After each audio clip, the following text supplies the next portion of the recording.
नमस्कार. कल्याणचे सांगती या कल्याण चॅप्टर मेंबर्सच्या घरगुती मुलाखतीच्या सोहळ्यात मी मिलिंद विनायकाने आपणा सर्वांचं पुन्हा एकदा मनपूर्वक स्वागत करतो. आज आपण भेटणार आहोत कल्याण चॅप्टर मेंबर आणि एक्सकोर टीम मेंबर नैना वझे यांना. नमस्कार नैना. नमस्कार. आज तू आमच्याकडे आलीस आणि आज आपण मनमोकळ्या गप्पा मारणार आहोत. त्यावेळी तू वेळ दिलास त्याबद्दल खरोखर आभार मानतो. धन्यवाद. सुरुवात करायची? येस, नक्कीच. ग्रेट. विश्व थ्रेड्सच्या सर्वे सर्वा अशी तुझी कल्याण चॅप्टर मध्ये ओळख आहे. तर विश्व थ्रेड्स बद्दल आपण गप्पा मारणारच आहोत. विश्व विहार हॉलिडेज बद्दल पण गप्पा मारणार आहोत. पण थोडस नैना वझे ही व्यक्तिगत आयुष्यात कशी आहे हेही जाणून घ्यायचा प्रयत्न असणार आहे. तर सुरुवात करूया लहानपणापासून. येस, नक्कीच. तू कोकणाच्या निसर्ग सौंदर्यातून आलेली आहेस. मुंबईत बालपण मला वाटतं दापोलीत गेलंय. दापोली. तर बालपण, शाळा, कॉलेजच्या काही आठवणी जाणून घ्यायला आवडतील. नक्कीच. माझा जन्म लाडघरचा आहे. मी लाडघर गावामध्येच माझं 7वी पर्यंतचं शिक्षण झालं. 8वी पासून मी दापोलीत आले. मग कोकणामध्ये म्हटल्यानंतर त्या काळी काही आपल्याला अशा सुविधा नव्हत्या की आपल्याकडे हातात गाडी आहे की गाडीने तुम्ही जाल. आता सगळी मुलं हातात गाडी असते आणि त्यांनी जातात.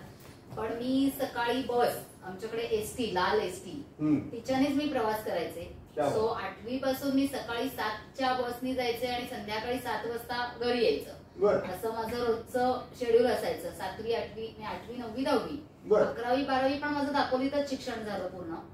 त्याच्यानंतर पहिल्यांदा मी 11वी, 12वीला मी क्रॉप सायन्स घेतलं होतं. त्याच्यानंतर मी 13वी पासून मी हिंदी सब्जेक्ट घेतला. माझा मेन हिंदी विषय होता आणि 6 विषय हिंदीमध्येच. म्हणजे त्याच्यामध्ये मी माझं ग्रॅज्युएशन कम्प्लीट केलं. माझं बीए ला टोटली 6 एंटायर सब्जेक्ट होते. 6ही विषय हिंदी मधलंच होतं सगळं. त्याच्यामुळे त्याच्यामध्ये मी बीए कम्प्लीट केलं. आणि त्याच्यानंतर बीए कम्प्लीट करत असताना म्हणजे आता दापोली म्हटल्यानंतर ना, खरं तर दापोलीला आता सगळ्याच सुविधा आहेत. म्हणजे तुम्ही मेडिकल शिक्षणासाठी दापोलीतून बाहेर पडण्याची गरज नाहीये.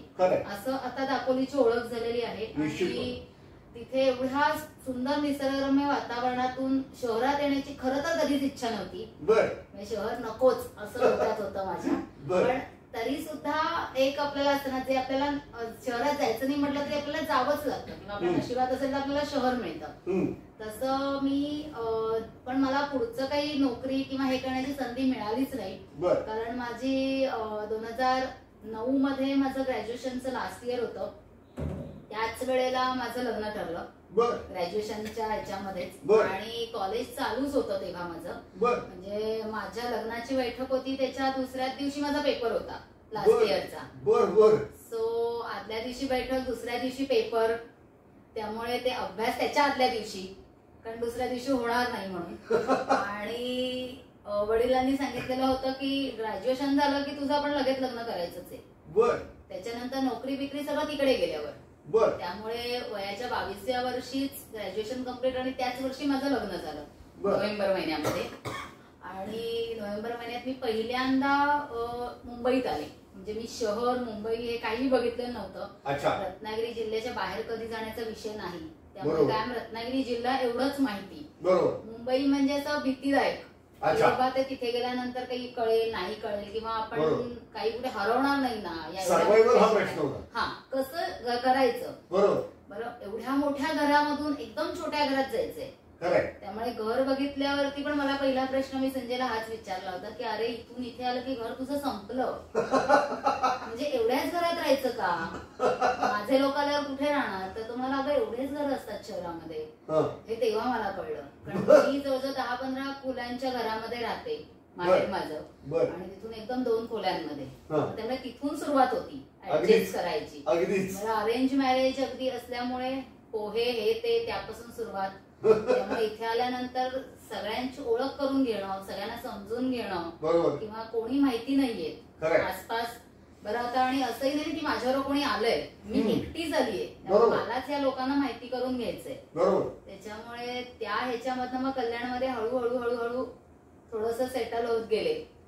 आणि आता महिना पूर्णपणे हा, पण मग त्याच्यानंतर मी माझा व्यवसाय वगैरे सुरू केले, म्हणजे घरून शिवणकामाचा व्यवसाय किंवा केटरिंगचा व्यवसाय किंवा मी छोटं काही असं छोटं काही घरामध्ये करत राहिले की जेणेकरून मला स्वतःला कळेल आणि कल्याणमध्ये राहणं मला सोयीस्कर होईल, म्हणजे शहरात कसं राहायचं कळेल आणि ओळखी वाढतील असं. त्याच्यामुळे माझं ते एक काहीतरी व्यवसाय केल्यामुळे माझं म्हणतात तसं पूर्ण 15 वर्षामध्ये माझी जास्त ओळख झाली आणि कल्याण चांगलं कळलं आणि शहरात कसं राहायचं हेही कळलं. म्हणजे नोव्हेंबर 2009 ते नोव्हेंबर 2024 या 15 वर्षात तू आता पूर्णपणे कल्याणकर झालेली आहेस असं म्हणता येईल. येस येस, क्या बात आहे, जबरदस्त. बालपण, शाळा, कॉलेजबद्दल तू बोललीस. ज्या वर्षी ग्रॅज्युएशन होतं त्याच वर्षी लग्न झालं आणि कल्याणात आलीस. आता तुला 2 गोड मुलं आहेत, शौर्य आणि अथांग, तर त्यांच्याबद्दल काय सांगशील? शौर्य आणि अथांग, शौर्य आता 9वी मध्ये आणि अथांग 6वी मध्ये. बर. दोघंही आता रीटा मेमोरियल स्कूल मध्ये शिकतायत. बर, क्या बात. मोठ्याला माझ्या तशी सांस्कृतिक आणि याची आवड आहेच, पण आता सध्या आता जसं म्हणतात तसं की एज जसं वाढत जातं तसं तसं एक लोकांचं बघून एक थोडस मला सध्या त्याचं जिम त्याच्यामध्ये आहे, म्हणजे बाकीच्यांचं बघून जरा आपण पण त्याच ह्याच्यामध्ये मोठे झालोय वयाने असं आता त्याचं आहे. पण एक वेगवेगळा अनुभव येतो, म्हणजे जेव्हा ते लहान होते तेव्हापासून ते आतापर्यंत वेगवेगळ्या टप्प्यात मुलगा कसा मोठा होतो किंवा मुलाचं कसं हे असतं, एक आई म्हणून ते वेगवेगळे अनुभव आता येत आहेत 9वी पर्यंतचे. किंवा शाळेमध्ये गेला तर शाळेमध्ये त्याच्या मित्रांमधलं कसं वातावरण आहे किंवा कुठेतरी काहीतरी तो चुकतोय किंवा कुठेतरी काहीतरी त्याचा पाय घसरतोय का, चुकीची संगत लागतेय का, इथून लक्ष ठेवायला लागतंय. हे ह्याचे अनुभव आता जास्त येत आहेत कारण वर्ष 15 आहे त्याचं म्हणून. बरोबर, अगदीच. आणि आई जरा जास्त सजग असते. आणि थोडस म्हणजे माझा स्वभाव तसाच आहे, कारण माझे वडील प्रचंड या बाबतीत काटेकोर होते. म्हणजे शाळेत गेल्यानंतर किंवा कॉलेजलाही गेल्यावरती माझा भाऊ किंवा माझे वडीलही कॉलेजमध्ये गेल्यानंतर 11:30ला जर कॉलेज सुटलं तर 12ची बस आहे तर 12च्या बसने 12:30ला घरातच यायचं, हा नियम होता. 12:30 नंतर मला मार्केटमध्ये तो कुठेही दिसता का म्हणायचं. हा नियम स्ट्रिक्ट होता प्रचंड. म्हणजे कुठल्याही मुलाबरोबर सुद्धा म्हणजे कॉलेजमधून गाडीवरती येतानाही तुम्हाला दिसता कामा नाहीच. बापरे. असं प्रचंड त्यांचे नियम होते माझ्या मागे. ते नियम कधी कधी मला आता खूप चांगले वाटतात, कारण मी माझ्या लाईफ मध्ये त्याच्यामुळे कुठेही पाय घसरणं म्हणा किंवा असं काही वेगळे विचार किंवा असं कुठे काहीच घडलं नाही. सरळ माझं मला व्यवस्थित जमलं आणि आता ते मला खूप चांगलं वाटतं. मला तेव्हा कदाचित असं वाटायचं की म्हणजे बाबा आमचे फार लक्ष ठेवतात, पण थोडं जाचक. आणि वडिलांचा केटरिंगचा बिझनेस त्याच्यामुळे वडिलांना अख्खी दापोली ओळखते. सोशल कॉन्टॅक्ट भयंकर. म्हणजे बाबा माझे घरी असतील तरी पण माझ्या बाबांना दापोलीतनं कळायचं की अरे तुझी मुलगी इथे फिरत होती, इतपत असायचं. त्याच्यामुळे मी आधीच काळजी घ्यायची की अरे बाबांना कोणी काही बोलेल का, म्हणून आधीच शांततेतच घरी जायचं. बरं 3 भाऊ, 2 काकांचे मुलगे आणि माझा भाऊ, तिघांचं पण असं फार लक्ष असायचं माझ्यावरती. म्हणजे संपलं. पण मग इतकं सरळ सोडं आयुष्य असल्यामुळे आता तुला ती इतक्या वर्षांची सवय असल्यामुळे आता तू शौर्याच्या बाबतीत तशी काळजी घेतली असं तुला वाटतं की ती काळजी घेतली पाहिजे. कारण हेच वय असतं की इकडे वाईट संगत लागू शकते, कारण आता कळतं वय वर्ष 15 कळतं वय. ग्रेट. अथांग बद्दल काय सांग? अथांगचं पण तसंच आहे थोडंसं. अथांग कसं आता त्याच्यानंतरचं 3 वर्ष नंतरचं जनरेशन आहे, त्यामुळे ते त्याच्यापेक्षा थोडा फास्ट येतो. बरोबर असं आहे. त्याच्यापेक्षा हा अजून थोडा पुढे आहे. बरोबर. मग त्याच्यावरती पण अजून लक्ष ठेवायला लागतं, कारण त्याचं कसं आहे की बोलला समोरचं काही तर मी बोलणारच आहे, मी ऐकून नाही घेणार. असा स्वभाव आहेच तो थोडा. त्याच्यामुळे त्याच्यावर पण लक्ष ठेवायला लागतं की अरे हे इथे नाही बोलायचं, असं नाही बोलून चालत. दरवेळेला तू असं बोललास अग्रेसिव्ह तर नाही चालणार, लोक ऐकत नाहीत, किंवा मग त्याच्याकडे पण थोडंसं लक्ष. म्हणून मग ते सध्या घरी असं काही खूप वेळ नाही, पण ह्या गोष्टी मात्र लक्षात ठेवून किंवा शाळेत पण थोडंसं लक्ष ठेवून की काही असं नाही ना, कुठे आपली मुलं चुकत नाही घेत ना. टीचरकडे मी तसा फॉलोअप घेते की माझी मुलं काय करतात. मी दर महिन्याला मीटिंगला जाऊन फक्त विचारते त्यांना, आणि चुकत असेल तर अजूनही घरी स्ट्रिक्टली तसं तेवढं आहे ठेवलेलं. बरोबर. चुकत असेल तर मार्गदर्शन मिळेल किंवा चुकत असेल तर सारख्या त्या चुका होता का नाही होता.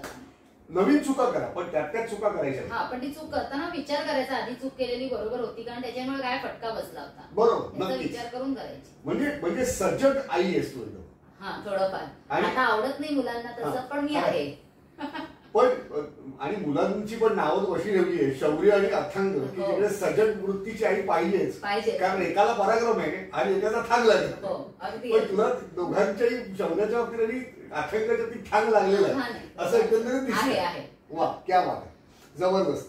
तू म्हणालीस की तू आल्यानंतर कल्याणात सेटल होत असताना हळूहळू छोटे छोटे व्यवसाय सुरू केले. हो. मग आत्ता जर मी एवढं मोठं रूप बघतो, किंवा आता जो ऑफिस आहे कल्याणातलं, त्याची सुरुवात कधी झाली, किंवा विश्व थ्रेड्स ही संकल्पना तुला कधी सुचली? ऍक्च्युली 2020 मध्ये, म्हणजे 2009 ला विश्वविहार हॉलिडेज, म्हणजे आधी विहार हॉलिडेज होतं. बरोबर. मग त्याचं नाव थोडं चेंज केलं आम्ही आणि विश्वविहार झालं. बरोबर. तर 2009 पासून म्हणजे माझं ज्या वर्षी लग्न झालं त्याच वर्षी आमची ही कंपनी सुरुवात झाली, विश्वविहार हॉलिडेज. तेव्हा घरातूनच हा काम करत होता, घरामध्येच ऑफिस होतं, राजेंद्र आणि हा घरातूनच करत होते. बरोबर. नंतर ते हळूहळू त्यांनी दादरला शिफ्ट केलं. मग तिथे त्यांनी एक एक स्टाफ वाढत वाढत मग तिथे ते 11 वर्ष होते, 2 जण. आणि त्यावेळेला त्यांनी सारा हॉस्पिटॅलिटी अँड रिसॉर्ट्स ही कंपनी त्यांनी एक 2-3 वर्षानंतर फॉर्म केली होती. म्हणजे ती त्यांनी एक वेगळी कंपनी अशी एक नोंद करून ठेवलीच होती, रजिस्टर्ड करून, की उद्या जर का काही अजून काही करायचं तर त्यात न करायचं असं, कारण हा पार्टनरशिप मध्ये त्यांचा व्यवसाय आहे. बरोबर. सो हा प्रवास तू सांगतेस तो 2009 ते 2020. येस. तर त्याच्यामुळे त्यांनी ती तेव्हाच केली होती. आणि मग ती कंपनी जे तशीच होती, त्याच्यामध्ये काही गोष्टी हे लोक करत होते. बरोबर. पण 2020 ला जेव्हा सडनली कोरोना आला, तर कोरोना आल्यानंतर लिटरली म्हणजे 2020 ला फेब्रुवारी महिन्यामध्ये आम्ही टूरला गेलो होतो इंदोरला, आणि मार्च मध्ये लॉकडाऊन लागलं. आणि त्याच्यानंतर सुरुवात झाली. मग तिथल्या मालकांनी पण, त्याचे जे ओनर होते दादरचे ऑफिसचे, शिवाजी पार्कला ऑफिस होतं, 2 ऑफिसेस होती आमची. तिथेही 15 लोकांचा स्टाफ त्यावेळेला ऍक्टिव्ह होता. पण तिथे त्यांनी सांगितलं की आता ह्याचा रेंट हे होईल, वाढेल किंवा काय. मग नंतर एक 5 महिने 4 महिने वगैरे ठेवलं, पण त्याच्यानंतर ते नंतर आम्हाला रेंट देणं किंवा हे आम्हाला सगळ्यालाच फटका बसत. आणि हे एकदम प्रचंड प्रॉब्लेम झाला. आणि पहिलं पर्यटन बंद झालं. हो हो, अगदी अगदी. टुरिझमला प्रचंड एकदम.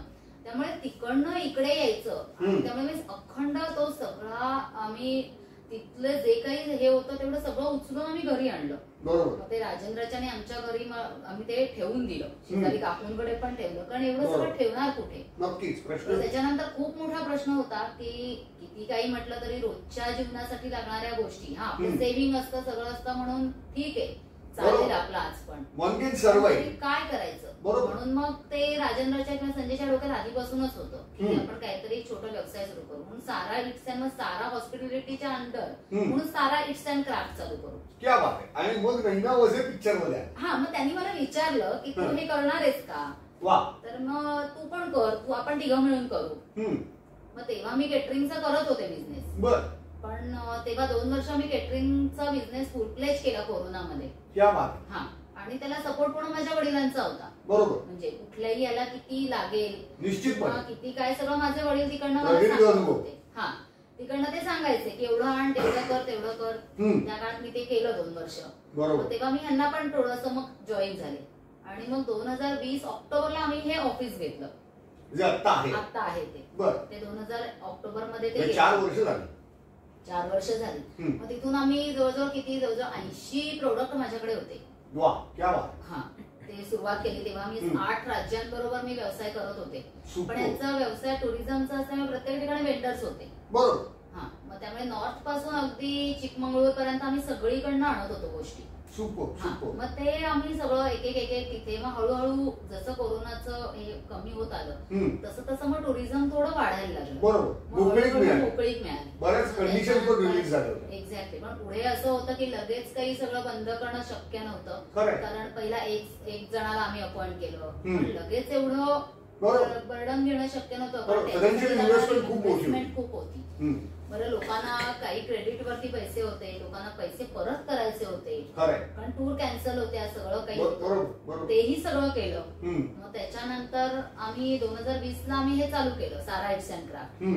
आणि त्याच्यानंतर आम्ही हा लोगो फॉर्म सगळं रजिस्ट्रेशनला वगैरे दिला, सगळं झालं. शेवटच्या 15 दिवसामध्ये आमच्यावरती त्या लोगोवरती स्टे आला, एका कंपनीने आमच्यावर स्टे केला त्या लोगोवरती, नावावरती. मग लोगो वापरायचं नाही, नाव वापरायचं नाही, काहीच नाही वापरायचं तुम्ही. बरोबर. मग तुम्ही रजिस्ट्रेशन म्हणजे तुम्ही फेसबुकला टाकलं, मग तिथे मला दोनदा त्यांचे मेल यायला लागले, नाही लावला, वापरायचं नाही तर आम्ही लॉक करणार तुमचं फेसबुक. बर. मग तेव्हा आम्ही ठरवलं की नाही, आपल्याला आता हे वापरता नाही येणार आहे, आपल्याला बिझनेस तर कंटिन्यू करायचंय, तर मग आपल्याला नाव चेंज करायचंय. म्हणून मग आम्ही ती नावं सुवर्णाबरोबर मी थोडंसं बोलून न्यूरोलॉजिकल किंवा आता करायचं तर मग व्यवस्थित करू सगळं, बघू आपल्याला काय सूट होतं, तेव्हा मग कोणाच्या नावावरती तो रजिस्टर्ड करू बिझनेस. मग त्याच्यासाठी ती म्हणे की तू संजयच्या नावावर कर, त्याला ते अंक चांगले. म्हटलं ठीक आहे. मग त्याच्या नावावर रजिस्ट्रेशन केलं आम्ही विश्व थ्रेड्सचं. मग ते विश्वविहारला कोरिलेट म्हणून विश्व थ्रेड्स हे आम्हाला सुचलं, आणि ते नाव मुळात ते अवेलेबल होतं, हे सर्वात महत्वाचं, हे खूप महत्वाचं. म्हणजे ते नाव अवेलेबल असल्यामुळे मी ट्रेडमार्क साठी ते दिलं. करेक्ट. आणि त्याच्यामुळे ते नाव मात्र आता वापरा असं आम्हाला आलं. बरोबर. त्याचं पूर्ण प्रोसिजर चालू आहे. बरोबर. म्हणजे ऑफिशियली नाव इट्स विश्व थ्रेड्स इज ओन्ड बाय नैना वझे और संजय वझे. Fantastic, great. त्याच्यामुळे ते चालू झालं आमचं तिथून. आणि मग त्याच्यामध्ये 2-3च राज्यांबरोबर आपण व्यवसाय करू, कारण कसं आहे 10-50 प्रोडक्ट ठेवून मॅनेज करणं तेवढं सोपं व्हायचं मला.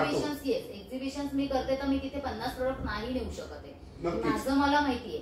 त्यामुळे मग मी काय केलं की फक्त राजस्थान. मग राजस्थानमधनं मग बेडशीट आणि हे मी 4 वर्ष विकतेच आहे. मग मी दोहर, बेडशीट, रजई आणि मग त्याच्यानंतर बांधणीचे. आता मी आज जो ड्रेस घातलाय हा इकत मटेरियल आहे, हे गुजरात मधनं येतं माझ्याकडे. सो ते ड्रेसेस, रेडीमेड ड्रेसेस पण मध्ये गुजरात मधले. मग अजरक म्हणजे ते गुजरात. आणि ह्याचं आहे. आणि माझ्याकडे जे अजरक येतात ते सुद्धा अजरकपूर म्हणून जिथे गाव आहे, जिथे अजरक मटेरियल तयार होतं तिथनच येतं. म्हणजे माझ्याकडे येणारे प्रोडक्ट हे राजस्थान मधनच येतात, जिथे तयार होतात. म्हणजे originated from Rajasthan, originated from Gujarat. Yes. तिथूनच बांधणी गुजरात मधलीच. ग्रेट. त्यामुळे बांधलेली बांधणी मग ती गुजरात मध्येच तयार होते ना, मग तिथूनच आणायची. बरोबर. असं म्हणजे प्युअर क्वालिटी जी आपल्याला हवी आपल्या क्लायंटला द्यायला ती मिळू शकते. नक्कीच, नक्कीच. फॅन्टॅस्टिक. आणि आम्ही विश्व थ्रेड्सचा असा हा वाढता पसारा मी बघतोय.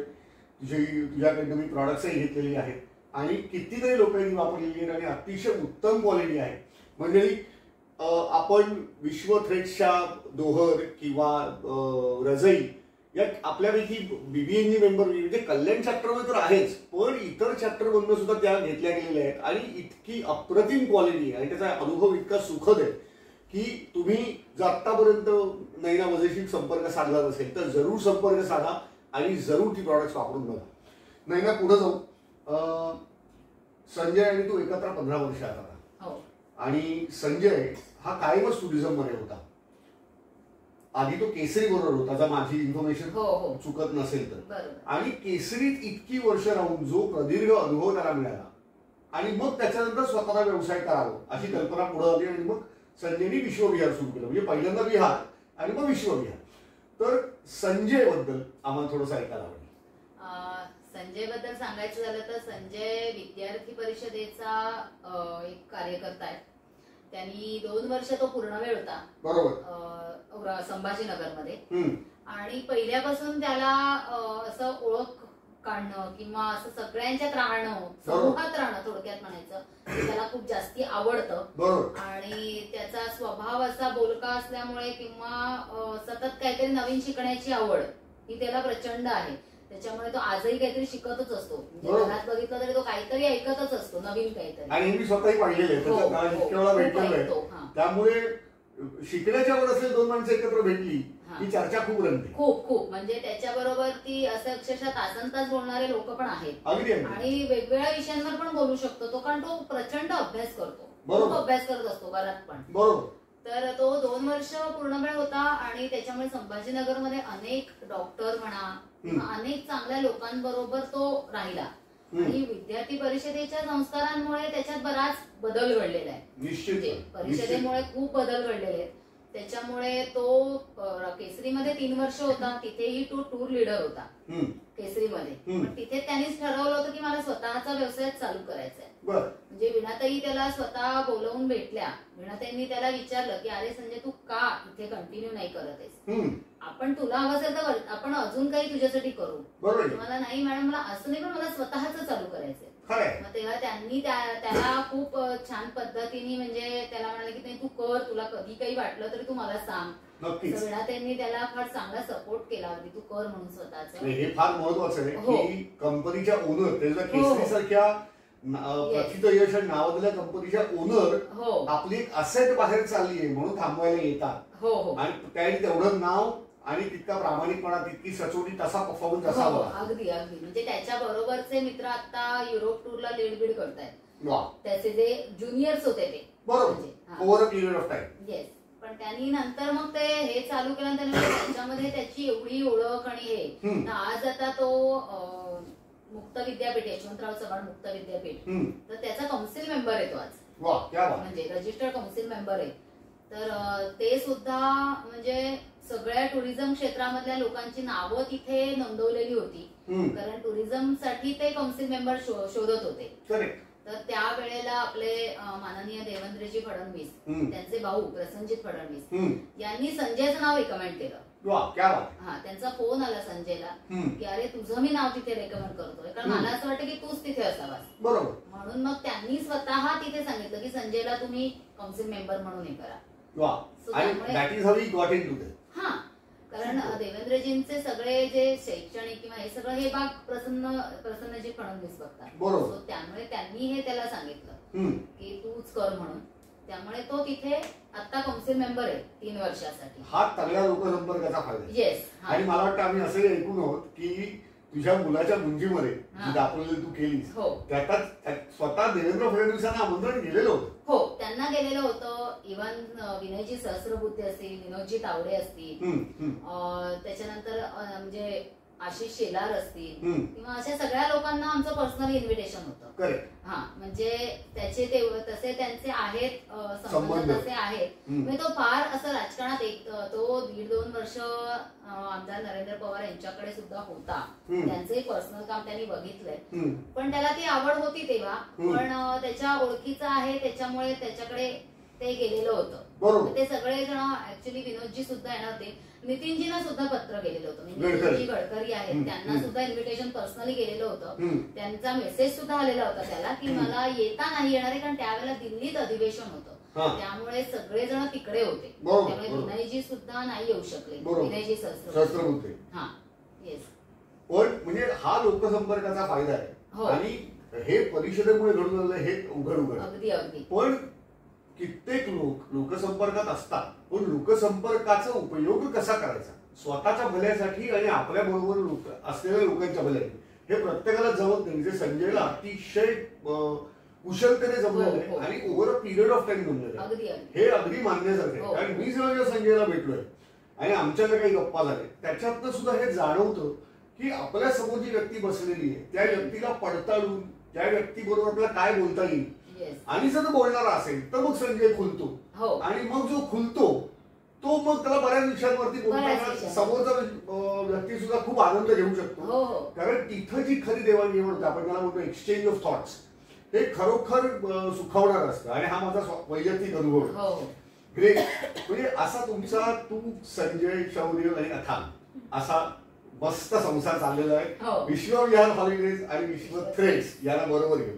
फॅन्टॅस्टिक. आता आपण थोडंसं म्हणजे आवडीनिवडी छंदांकडे येऊ. मोकळ्या वेळात काय करायला आवडतं? मोकळ्या वेळात मला आवडती अशी गाणी ऐकते. हिंदी गाणी वगैरे. हिंदी का मराठी? हिंदी मराठी दोन्ही ऐकते.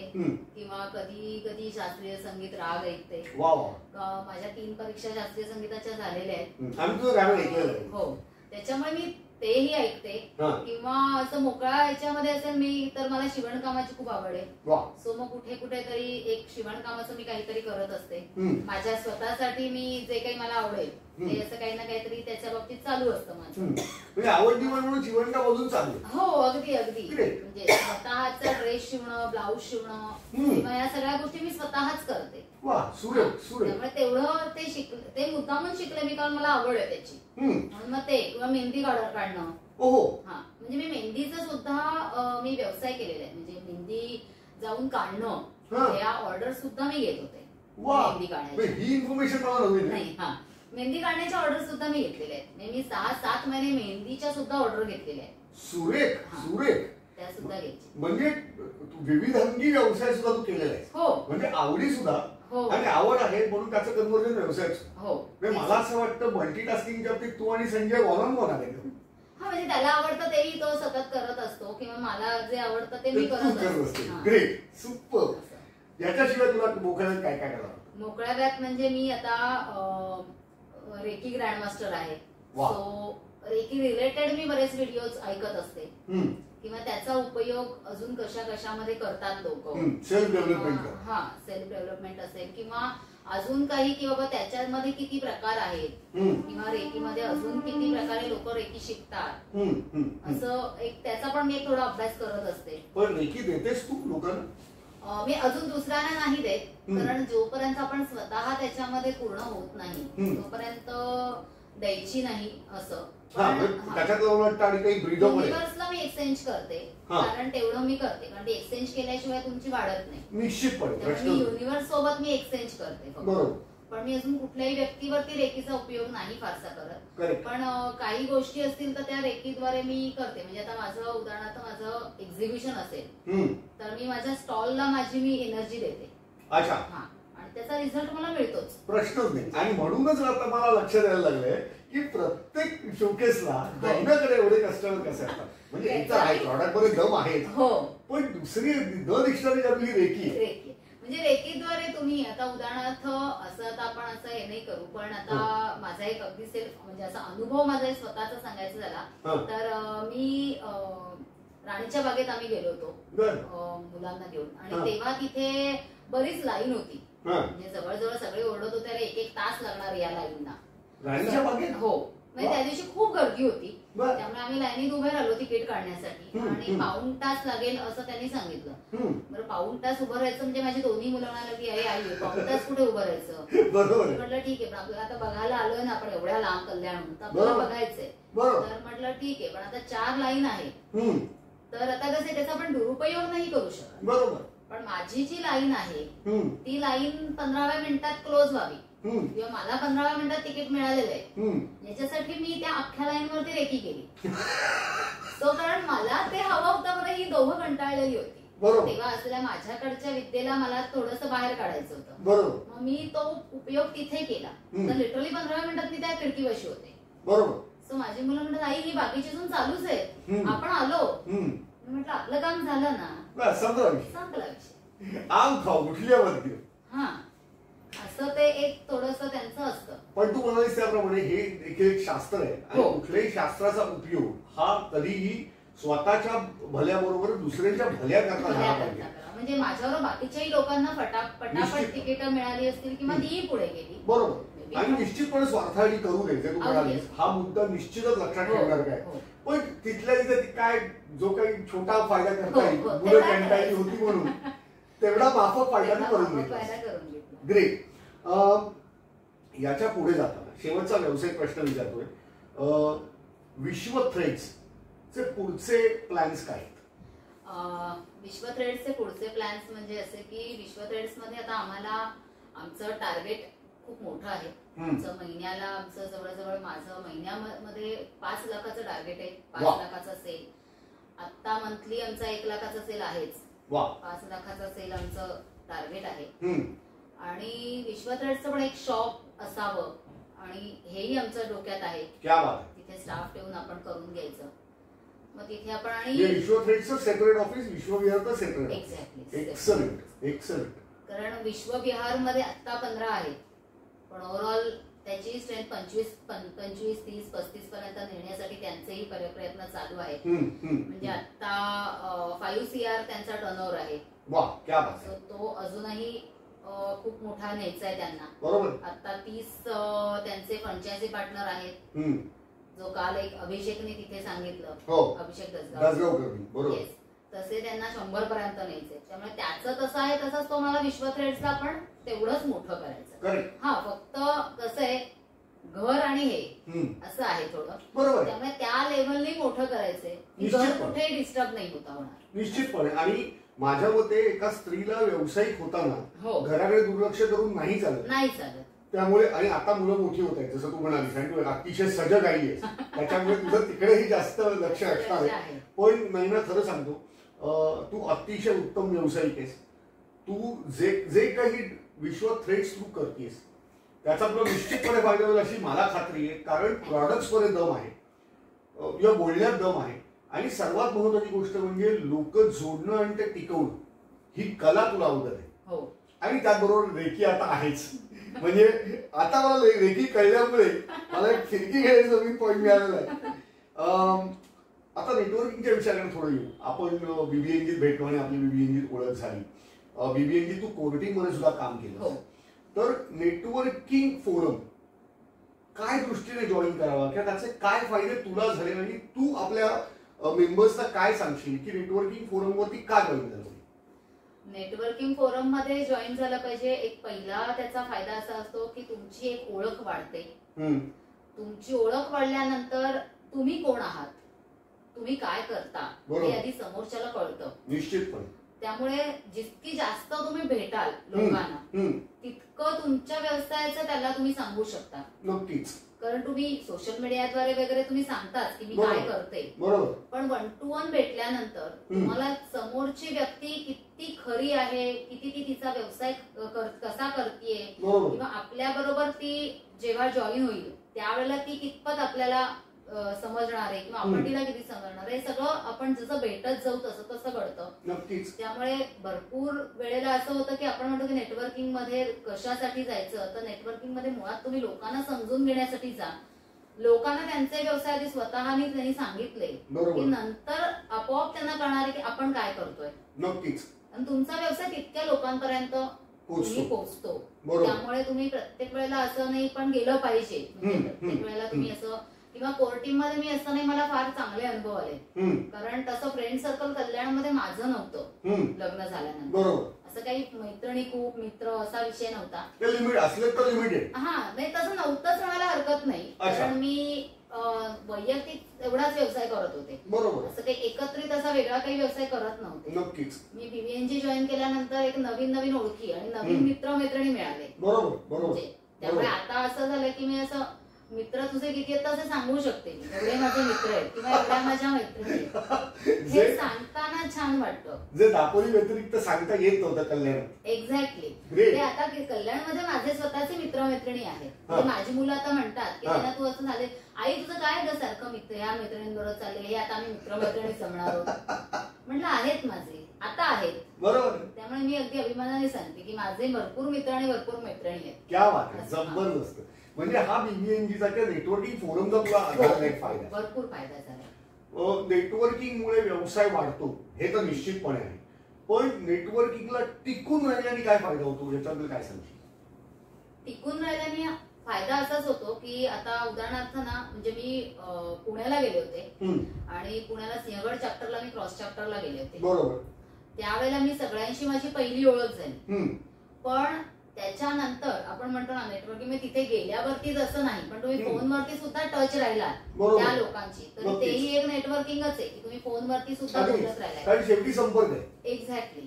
तर आता त्यांच्याशी एवढा टच आहे किंवा पुण्यामध्ये पण मी बऱ्याच जणांना आपलं पुण्याला जेव्हा कॉन्फरन्स होती तर पुण्याला मी भरपूर लोकांना म्हणजे माझ्याजवळ जवळजवळ 60 कार्ड होती व्हिजिटिंग कार्ड. त्या 60 लोकांना मी नंतर कॉल केले आणि तू सांगितलं. येस. त्यामुळे तेवढ्या लोकांच्या लक्षात होते मी. बरोबर. त्यामुळे आता श्रेया कुलकर्णी जेव्हा पुण्याला गेली होती, ह्युमन विंग्सचा प्रोग्राम होता, तर ती कल्याणमध्ये आल्यानंतर मला म्हणाली की नैना, त्यांनी मला विचारलं तू नैनाच्या चॅप्टरला आहेस का?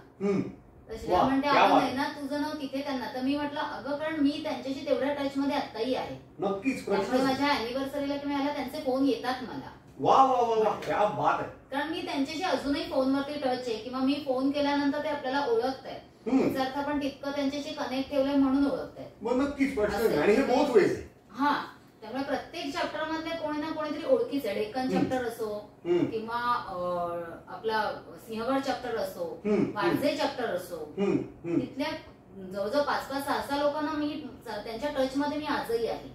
पण त्याचा व्यावसायिक फायदा सुद्धा झाला. होतो. कारण आता अपर्णा पत्की म्हणून आहेत वारजे चॅप्टर. हो. तर त्यांच्याशी माझी अशी पर्सनली अशी भेट नाही झाली, पण त्यांनी माझे प्रोडक्ट बघितले किंवा माझी त्यांचे फोनवरती बोलणं झालं. त्याच्यानंतर सडनली त्यांनी एकदम 17-18 ड्रेस मटेरियल्स त्यांनी मागवून घेतले होते. वा, क्या बात आहे. जबरदस्त. भेट न होता फक्त प्रोडक्ट बघून. आणि प्रोडक्ट घेतल्यावरती त्यांनी मला फोन केला होता की अतिशय सुंदर मटेरियल्स आहे. वा, म्हणजे दादही आलीच. टेस्टिमोनियल. म्हणजे हा नेटवर्किंग मधला फायदा आहे.